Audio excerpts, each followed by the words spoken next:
In a divine narration found in Sunan an-Nasai, number 2219, the Holy Prophet Muhammad, peace and blessings be upon him, advised that all righteous deeds people perform are for themselves except for fasting, as this is for Allah the Exalted, and He shall reward it directly. This narration indicates the uniqueness of fasting. One of the reasons it is described in this manner is because all other righteous deeds are visible to people, such as the prayer, or they are between people, such as secret charity. Whereas, fasting is a unique righteous deed, as others cannot know someone is fasting by only observing them. In addition, fasting is a righteous deed which puts a lock on every aspect of oneself. Meaning, a person who fasts correctly will be prevented from committing verbal and physical sins, such as looking at and hearing unlawful things.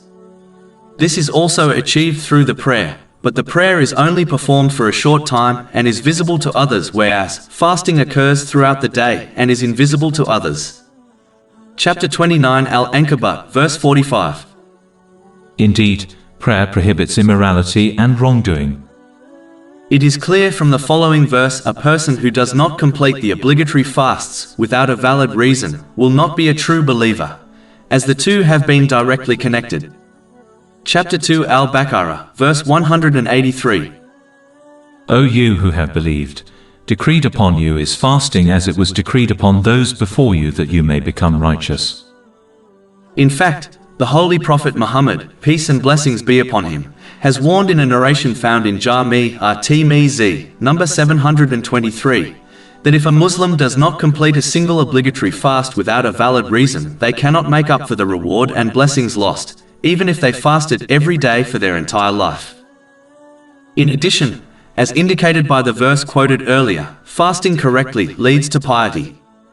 Meaning, simply starving during the day does not lead to piety, but paying extra attention to abstaining from sins and performing righteous deeds during the fast will lead to piety.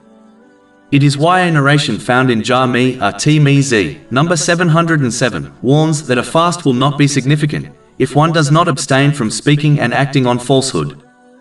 A similar narration found in Sunan Ib, near Majah, number 1690, warns that some fasting people obtain nothing except hunger.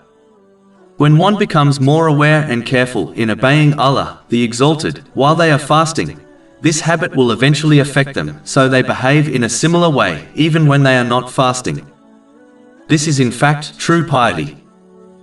The righteousness mentioned in the verse quoted earlier is connected to fasting, as fasting reduces one's evil desires and passions.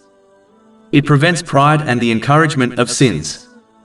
This is because fasting hinders the appetite of the stomach and one's carnal desires. These two things lead to many sins. In addition, the desire for these two things is greater than the desire for other unlawful things. So whoever controls them through fasting will find it easier to control the weaker evil desires. This leads to true righteousness. As briefly indicated earlier, there are different levels of fasting. The first and lowest level of fasting is when one abstains from the things which will break their fast, such as food.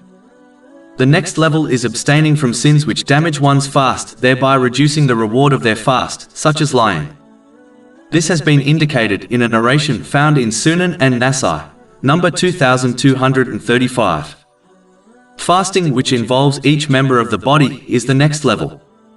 This is when each body part fasts from sins, for example, the eyes from looking at the unlawful, the ears from listening to the unlawful, and so on. The next level is when one behaves in this manner, even when they are not fasting.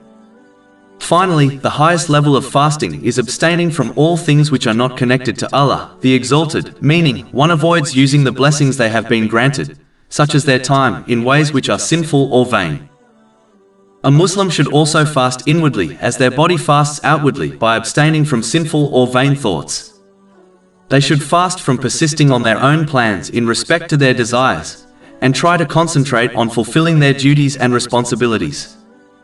In addition, they should fast from inwardly challenging the decree of Allah, the Exalted, and instead accept destiny and whatever it brings, knowing Allah, the Exalted, only chooses the best for His servants, even if they do not understand the wisdom behind these choices.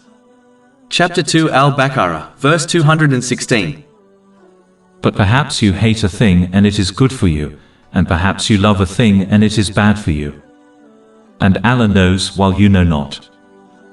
Finally, a Muslim should aim for the highest reward by keeping their fast a secret, and not inform others if it is avoidable, as informing others unnecessarily leads to a loss of reward, as it is an aspect of showing off.